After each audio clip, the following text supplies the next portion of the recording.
290वां दिन पाक कलाम में से पढ़ेंगे ज़बूर 119, उसकी 49वीं आयत से लेकर 56वीं आयत तक।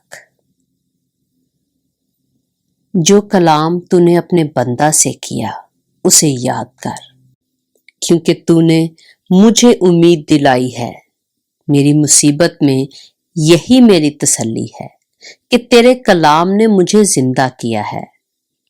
मगरूरों ने मुझे बहुत ठट्ठों में उड़ाया, तो भी मैंने तेरी शरीयत से किनारा नहीं किया। ऐ खुदावंद, मैं तेरे कदीम अहकाम को याद करता और इत्मीनान पाता रहा हूं। उन शरीरों के सबब से जो तेरी शरीयत को तर्क करते हैं, मैं सख्त तैश में आ गया हूं। मेरे मुसाफिर खाना में तेरा आयन मेरा गीत रहे हैं। ऐ खुदावंद, रात को मैंने तेरा नाम याद किया है और तेरी शरीयत पर अमल किया है। ये मेरे वास्ते इसलिए हुआ कि मैंने तेरे कवानीन को माना।